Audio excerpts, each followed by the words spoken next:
Hi, my name is Charletta Ayers. I'm Vice Chair of Clinical Services here in the Department of OBGYN at Rutgers Robert Wood Johnson Medical School. I'm also Division Director of the General OBGYN Division and recently named the DEI Chair of our department. Well, I've always wanted to be a doctor. I think my mother said ever since I was 7. And when I think about it, I'm like, why? And I had a African American pediatrician. And when I went to the pediatrician, it was always good cop, bad cop. The good cop was my pediatrician, the bad cop was my nurse in his office. And that was because she gave the shots. So I said, I always want to be like him, not like her. And I think that's where it started. And then the second part was I had the fortunate experience of having a doctor in my family who was our family doctor, who was also a cousin. And seeing how he interacted with his patients, he always had a laugh. You could hear him when you were in the office waiting for him to be seen. You heard him down the hall laughing, and always seeing that engagement between his patients and him. And I said, again, I want to be like him. So I always wanted to be a doctor. The type of doctor, that's a different thing. But I always wanted to be a physician. I wanted to care for other people. And I don't want to say genders are the same, but I think as a woman in medicine, as well as a black woman in medicine, it's a little different.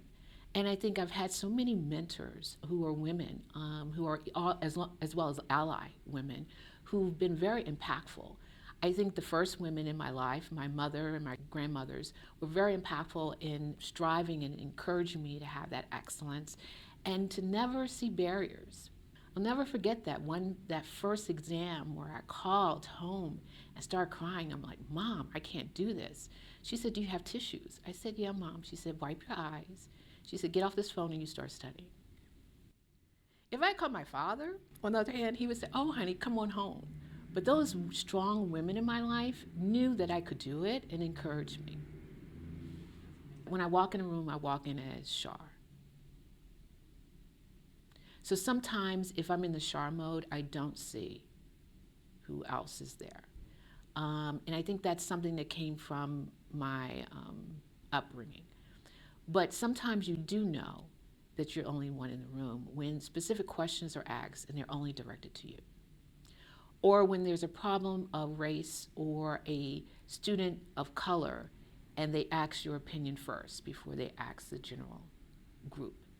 And I think that sometimes that makes you feel responsible more than probably we have to. I think earlier on I had some imposter syndrome that am I really here for the right reasons?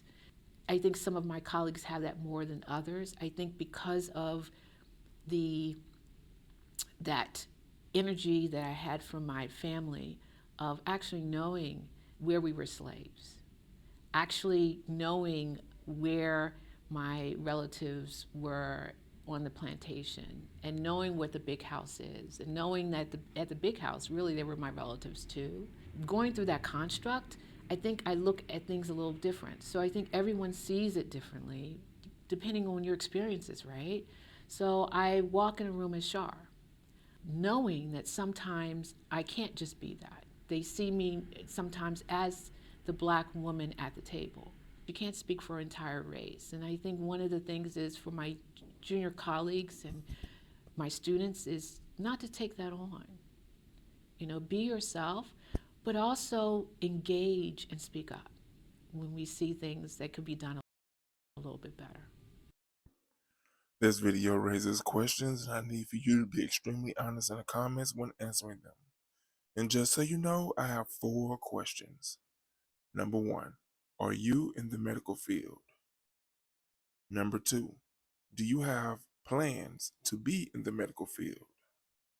Number 3, have you always known what you wanted to be when you grew up? And number 4, did you learn anything from this video? Now, please be honest when answering these questions in the comments. Share this video with anyone you deem necessary. And don't forget to like and subscribe to the channel.